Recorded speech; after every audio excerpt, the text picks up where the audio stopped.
For me, I think he's the best since Sam Kinison at yelling. I just love to hear him yell at people. There are certain movies, and this is one of them, that really affects me for that reason. It's the recurring nightmare that I have. Plus, it's so sweaty. This movie is so sweaty.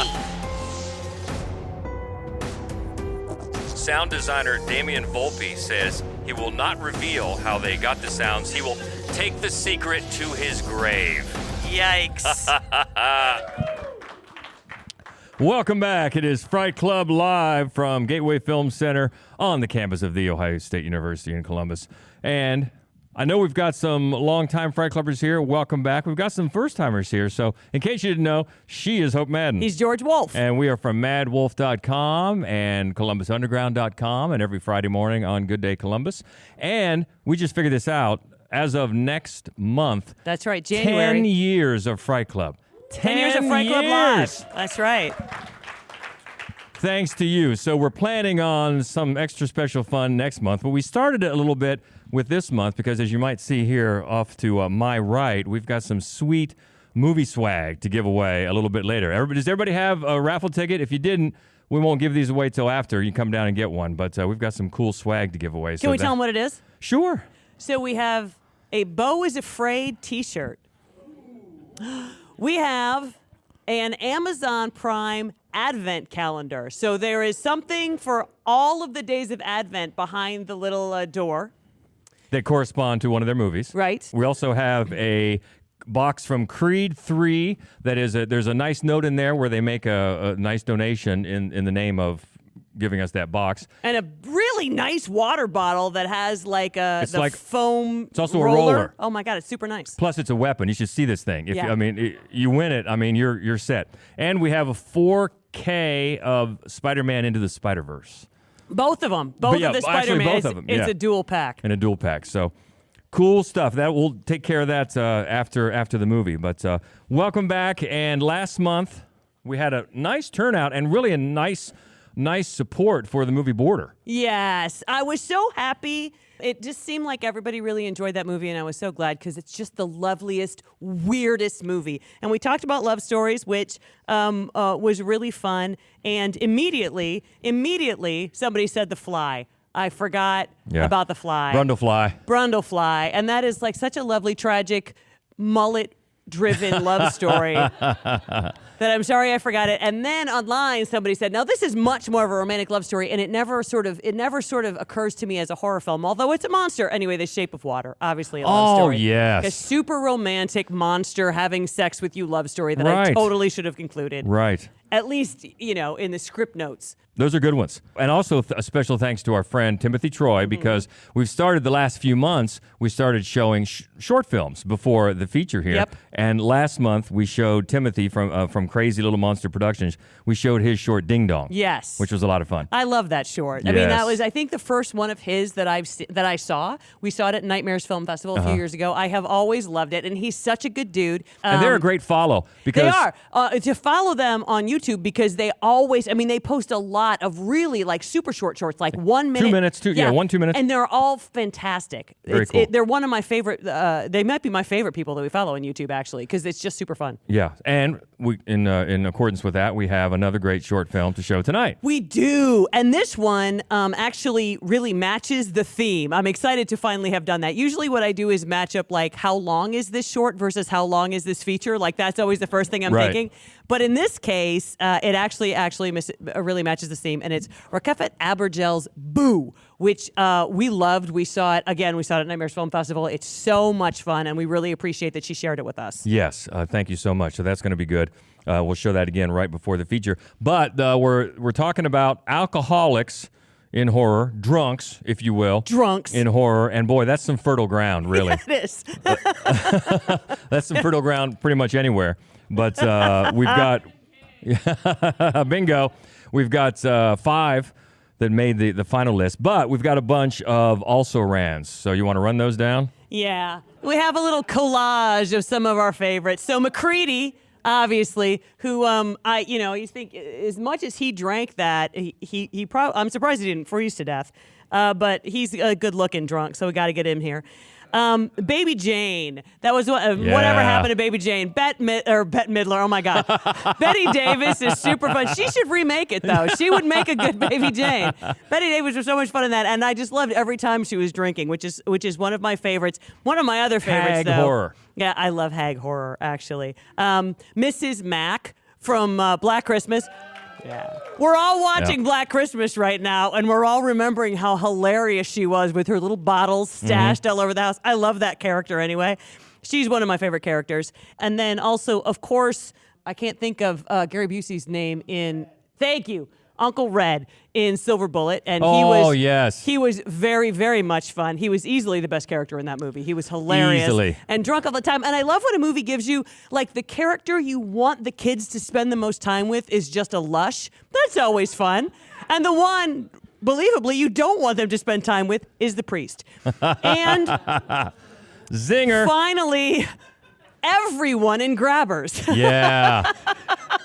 So much fun, Grabbers. That movie is so much fun. So they just missed it. They just missed the final list right there. All right, so that's the just barely made it, but good ones to talk about. So we'll move up to the 5 that did. And this one is from a movie that we've maybe only talked about once or twice, but it's a crazy-ass movie. Yes, it is. And it's from 1971. Which is such a great year for crazy-ass movies. Really is. After a bad gambling bet, a school teacher is marooned in a town full of crazy, drunk, violent men who threaten to make him just as crazy, drunk, and violent. It's the character of John Grant in Wake in Fright. New to the Yabba? New to the Yabba. Like the old place? No, I think it's bloody awful. You don't like the Yabba? No.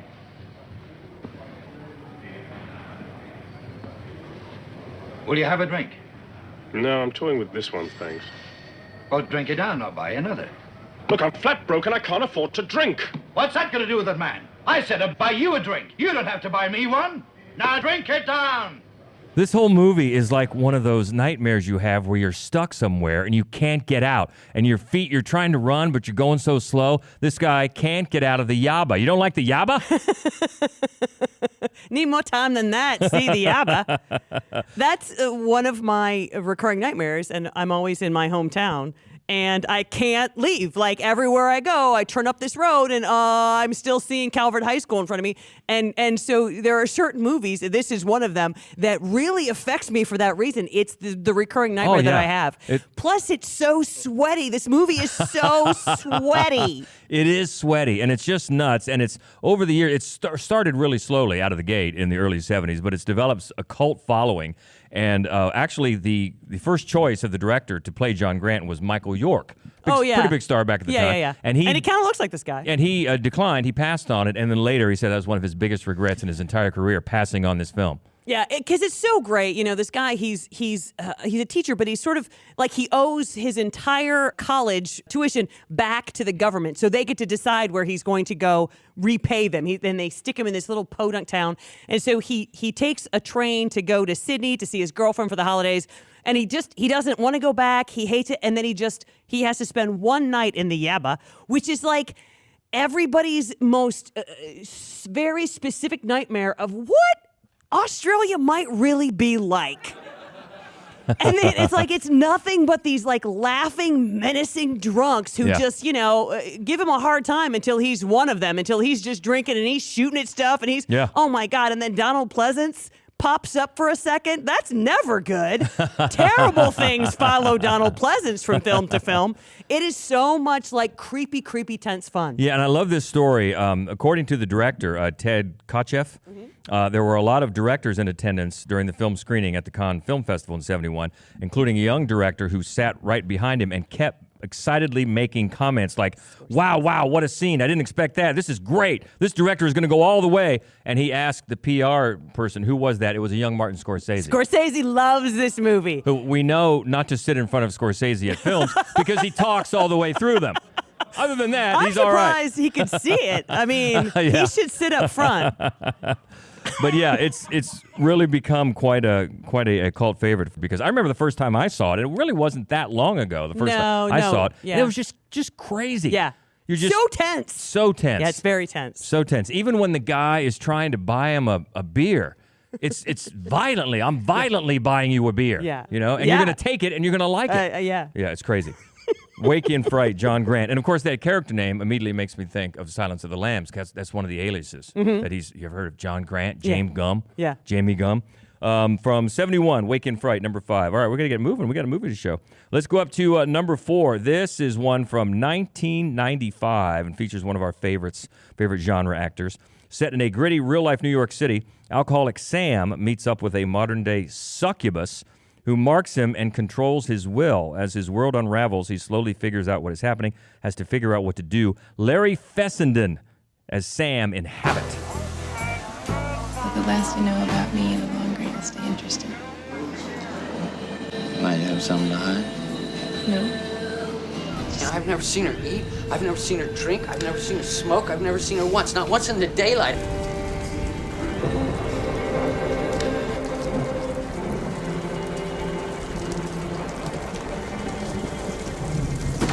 Sam, listen, I'm in trouble.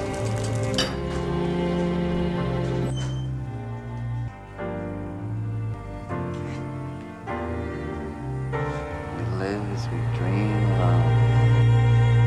1995, that was another great year, actually, especially for like really indie films. This is like a super great New York indie. Oh, it's, we talk a lot of times about movies that have really New York as a character. Yeah. This is one. Yeah. New York is so prevalent in this movie. And it's also, if we ever do a podcast on missing teeth, this will be in that. And he just really did.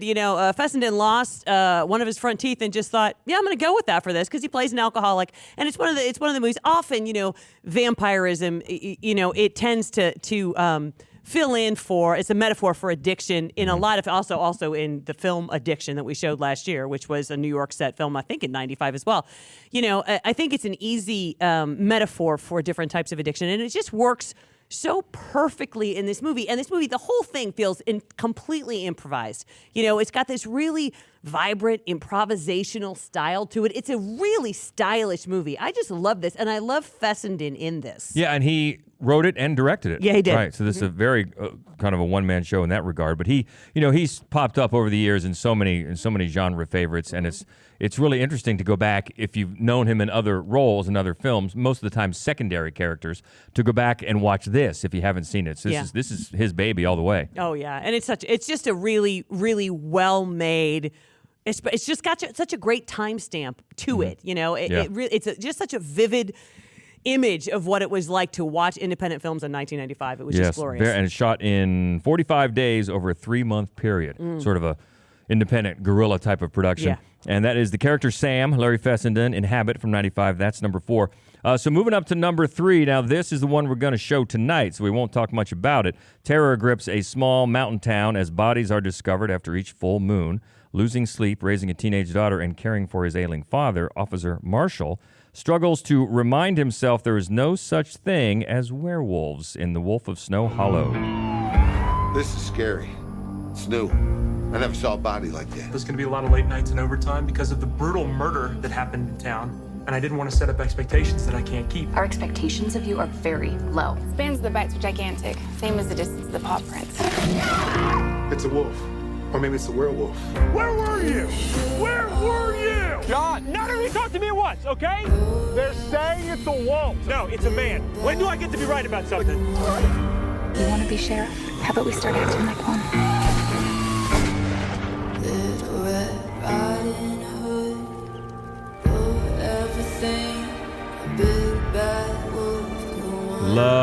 Love this movie so much. Back just from 2020. Jim Cummings, of course, as John Marshall. How many people have already seen this? Okay. Good number. Maybe about half. Love it. And I remember when we first saw it, it struck us so much that it's so similar to Jim Cummings' other movie, Thunder Road. And it almost seems, and oftentimes throughout the movie, like it's a remake of Thunder Road with werewolves. With werewolves. We're all for that. Oh, yeah, that's a plus. That's a plus in our book. Yeah, we did love Thunder Road. I mean, Thunder Road is a great movie. And Jim Cummings, he's such a compelling, flawed lead in both of the movies.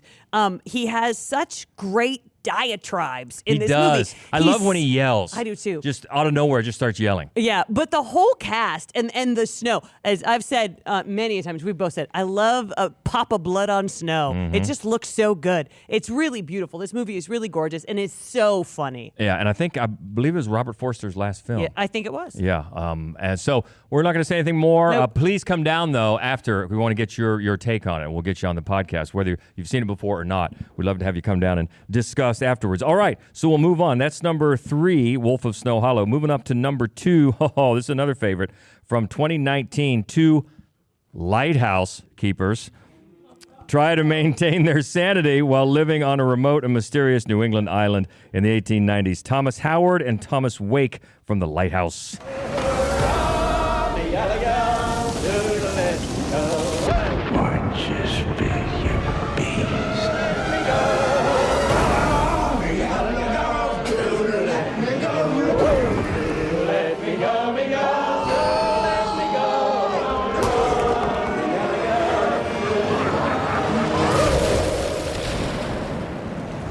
How long have we been on this rock? 5 weeks? 2 days? Help me to recollect.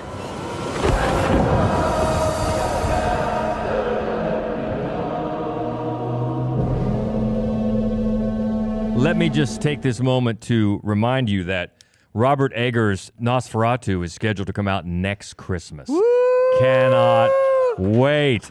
Thank you, Santa Claus. We love this movie so much. We do. For so many reasons. It's just fantastic. Every time I see the trailer, I'm like, let's just watch it. That's right. Let's just watch it now. It is super fun, and it's one of those movies where, when you just look at the water, you're like, I'm not surprised that they decide they're just going to drink this liquor the entire time that they're there. But it does strike me pretty quickly on, no, that was a bad decision. That was a poor choice.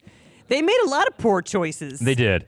Yeah, the wikis. The wikis. Yeah. Every time you see it, I think I've only seen it maybe 3 times, but it just reveals new things every time. Yeah. You can dive into the Greek mythology of it. You can dive into the alcoholism of it. You can dive into the flatulence if you want. I would rather not. And by the way, I dug up this nugget. This is great. Apparently the audio of the farts were added in post-production. They did not originate in a sound library, and sound designer Damian Volpe says he will not reveal how they got the sounds. He will take the secret to his grave. Yikes. The sound design, though, for this movie oh my is God, insane. the sound design. With the foghorn. Oh, my God. That's a character in itself, yeah, it is. the foghorn in this movie. It's a funny movie. It's a weird movie, but it is gorgeous. It's a stunning film. It is. And if you think about the alcoholism angle, it's just really one of the facets of them going mad. Oh, yeah. Just going insane. Yeah, it is one of the all-time great descent into madness films. It totally is. Yeah. And also, he was so hurt about the lobster. He really Wasn't was. He? It really So hurt hurt. his feelings. Willem Dafoe was so hurt that he didn't like his lobster. Oh man, love that movie so much. But yeah, it can be. It's the movie with the best memes. A lot of great memes. Yeah, a lot of great memes. A lot of great memes. It's just there's a lot to add to it, and I cannot wait for Eggers' take on Nosferatu. Gotta wait a year. All right, so we got to move. We got the movie coming up. So obviously everybody knows what's number 1. This is from 1980. A family heads to an isolated hotel for the winter, where a sinister presence influences the father into violence, where his psychic son sees horrific forebodings from both past and future. Jack Forebodings. Torrance, yes, forebodings. Jack Torrance in The Shining. No charge, dear Mr. Torrance. No charge? Your money's no good here.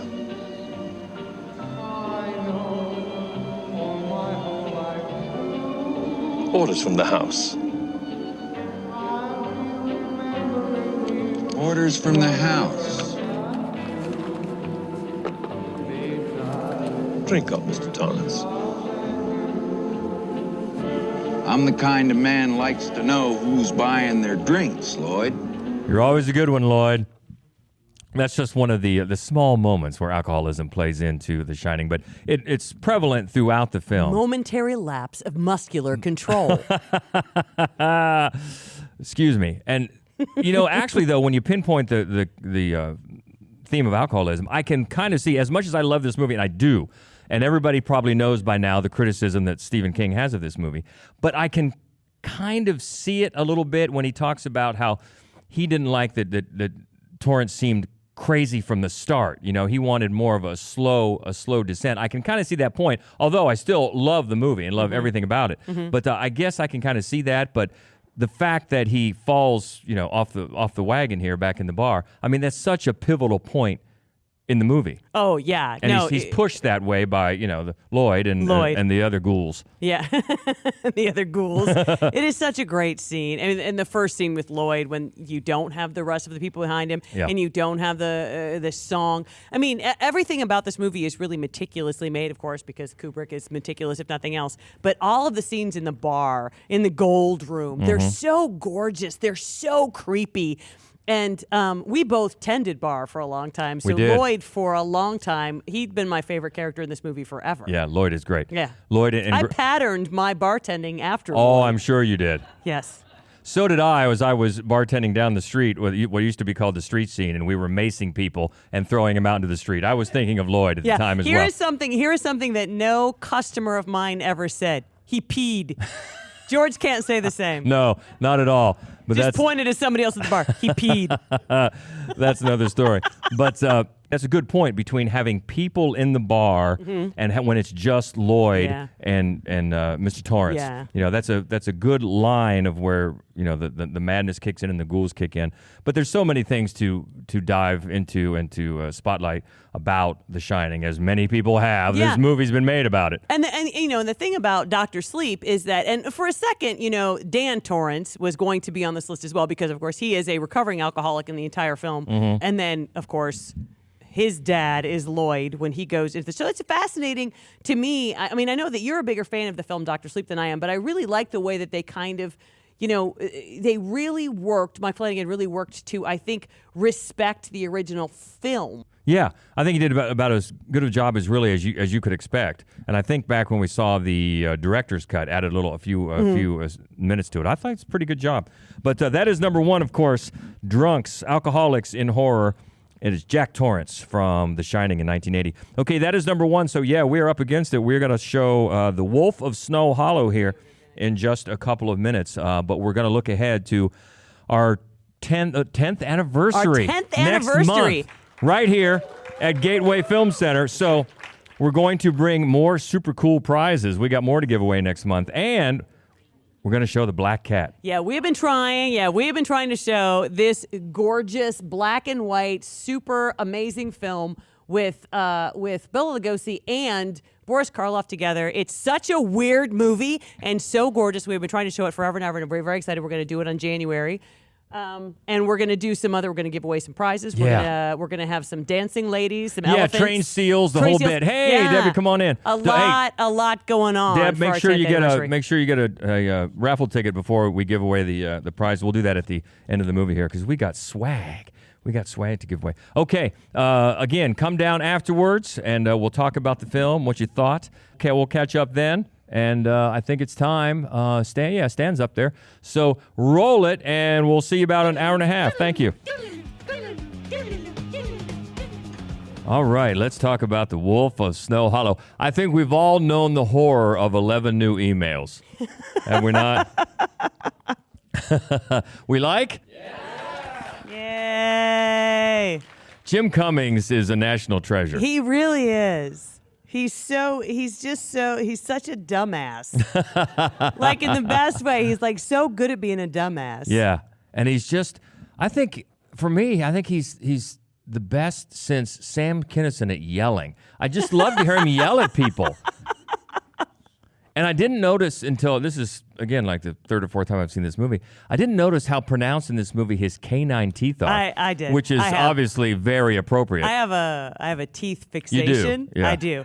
And the first time I saw Jim Cummings ever, I'm like, oh, I like this one.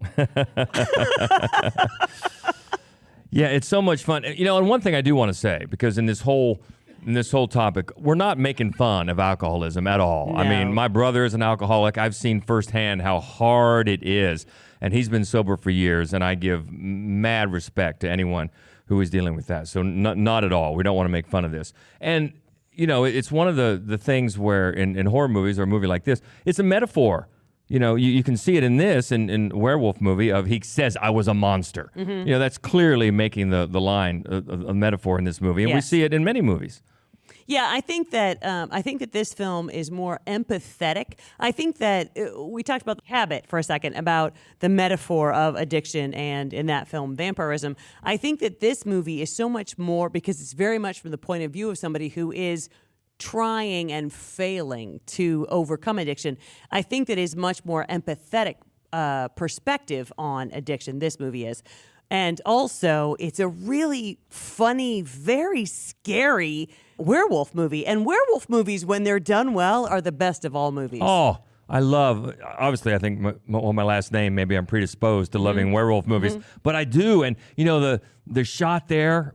When they show it. Yes. When they show the werewolf the first time with in all of its height. You know, love it. And you know, so many really great werewolf movies, that's where they fall. It's like, oh, that doesn't look good. But when they showed it, it's creepy looking, and it's so big, and it's very realistic. Yeah, it's awesome. It's a very cool looking movie. I mean, all the way through, it's a very cool looking movie. Yeah, and one of the things that Jim Cummings has also said in interviews about, he was influenced in this movie by the FBI detective John Douglas that was used. His writings was also a very big part of the Silence of the Lambs. Nice. And you can see when in the reveal at the end, that's very Silence of the Lambs, is it not? Yeah, two different perspectives coming to the same place at the same time. Yes, very much so. Yeah. We'd love to get comments. I know you have one. A little bit of love for Boo at the beginning with a swerve on the 7-year badge, and why she didn't give it up when she did. Won't say too much in case somebody hadn't seen it, but that was a nice swerve. Nice. I love Ricky Holm as Julia, by the way. Yeah, Ricky Lindholm. Yeah, she is great. She is great. And thank you very much for bringing that up. Rockefeller Albergel's really great short film, Boo. It's such a fun movie. It is so well made. And as we were talking about, we've seen it a number of times, but the effects, like the effects, and we're not going to give anything away, as you said, but it's so well done. Yeah, it is so well done. And some of you may know Rockefeller because she's been to Nightmares Film Festival. Yeah, she's a Nightmares alum. Yeah, it really is a well done short, and all of her stuff is. So we were glad to be able to show that. And it fits she has something coming up called Still that I am so eager to see. I'm very excited to see. When I was working at Gateway, it was the same year that Rockefeller showed Boo for Nightmares Film Festival. I remember I had to work it every single day, but I wanted to see at least one thing from the festival, and I couldn't think of it for the life of me. And then she approached me, and she goes, "Hey, are you coming to see my short?" And I'm like, "Sure." So I got a ticket right away, saw it, and I think it was the first short in the block. And I remember by the end of it, everyone was just cheering at the end. Nice. And deservedly so.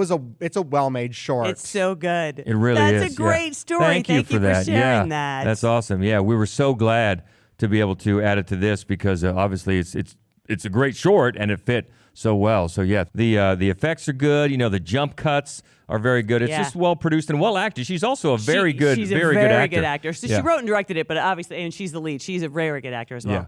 Anybody else comments on the movie tonight? Come on down. Come on down. We got to get you on the podcast. Because one thing that this movie does, that all of my favorite movies do, is because not only is it a work where it's, you know, a lot of symbolism, it's a metaphor for something, but with this film, the way that it's shot, the way it's edited and filmed, and if you pay attention to the music, it all serves the metaphor of John's inner turmoil and his journey as a character. Like even the small details, like the technical details you don't normally think about when watching a film. It serves where you get the sense of John's character, you know, the turmoil and distress, and is not positive ways of dealing with said stress. Well, yeah, that's so true. And we've said that many times in talking about movies, that in good directors, nothing is left to chance. But also, you think about something, there's a reason it's there, and I think that's what you're speaking to. But I also think that's especially true when it's the same writer and director. Yeah. I mean, the fact that he's the star is almost beside the point, right? The person who wrote it, directed it, and made all the decisions about what you're going to see and why you're going to see them. And I think that's one of the reasons that the whole thing plays as well as it does. Exactly right. I think Jim Cummings does an excellent job playing all these flawed individuals, whether it's in this movie, whether it's in Thunder Road, and also in the Beta Test. Love Beta Test. He's like, his characters that he plays are flawed, but also you kind of like feel sorry for them in a way. Yeah, I agree with you. You root for him, and one of the things I love about his movies is that he's still a fuck up at the end. Like, I really admire that about his movies. Yeah, because Julie deserved to be sheriff. She was doing the detective work. She was covering his ass the whole time. And so, yeah, that's only right that she was sheriff. So this is my second time seeing the movie. And so since I knew a lot was going to happen, I was like kind of trying to pay attention to some plot threads a little bit more. I really like the writing and how it just feels like this very stressful collision of all these different things happening at the same time. And somewhere in the middle, there is a murder mystery that they never bother solving because at the end, it doesn't really matter. Because like he clearly had a motive and there's some kind of mystery about how I think there's a hint that like all of the women went to the same school or something if you're paying attention, but they never bother, and it's not bad writing, it's clearly intentional. It's just that ultimately doesn't really matter. Well, and then they do have that conversation in the car about women throughout the ages, and where he says... It's a great scene. It's a great scene. Yeah, and I think that comes into play with what you're talking about. But yeah, that is a good point. But you're right. From the very beginning, they really do. He lays out for you who did it and why they did it. There's evidence. We're looking at files. I mean, everything. And somebody says, my 6-year-old could have solved this crime. They really, I mean, the film does tell you who did it and why they did it really fairly consistently throughout the film. But still, I mean, we don't catch on to it any sooner than he does as he's standing there in the kitchen, and any sooner than the actual detective who is smart does once she gets that last piece of evidence. It does. It works. And I think you're right. In the end, I mean, it's brilliant writing because in the end, what they're saying is it doesn't really matter why they did it. We know why they did. We know why this happens. We know why this happens all the time. But I think that's a great point.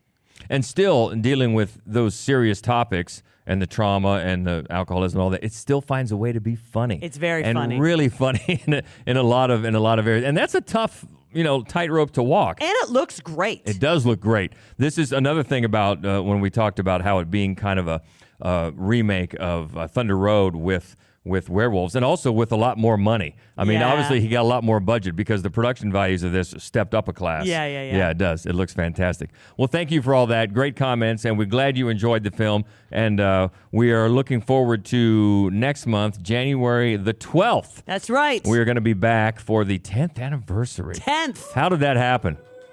A Fright Club, yeah. We're going to show Black Cat. Our classic. We cannot wait, and that's going to be great. We're going to bring some more prizes, and we're going to give away tonight's prizes here in just a second. So anything else? We're looking forward to that? I think that's all. We shot a short film, by the way, last weekend. We did. Tyrone helped. So that'll be something that we show in the future, a Fright Club. That'll be one of the shorts that we show in the future. It's called Basement Buddy, but we just shot it last weekend, and so we still have some. 4 out of the 5 cast members were kids. Yes. So we're going to come in here and let them see their own short film, and then we'll say, you got to go. You got to go. Because then we're going to show. Get the fuck out. We got something scary to watch. But that was fun. So that'll all be coming up. So we hope to see you back here in January, and we'll have this. Well, actually, no, because since we're leaving for Florida Sunday morning, Key West, we're going to get this edited and live tomorrow. It's kind that you say we. Okay, me. So we'll get it up live tomorrow, so check it out, and you can find us on all the normal channels. MadWolf.com is the main website. Also the socials, at MadWolf on Twitter, MadWolf Columbus on Facebook and Instagram and Threads. Oh, and don't forget, you didn't even have to prompt me this time. That's right. I could just tell she was staring me. I was staring a hole in my head. The Fright Club podcast Facebook group. Be sure to join. We'd love to have you if you're We're not in there also already. on Blue Sky. Oh, I forgot about Blue Fright Sky. Club is on Blue Sky, so you find take us care there. of that. I haven't even looked at it. I know. You take care of that. We kind of divide the social media to try to divide and conquer, and she's got the Blue Sky. So yeah, It's like when we all do of that. chores at home. We just Divide and conquer. That's right. That's right. I have not washed a dish in I don't know how long.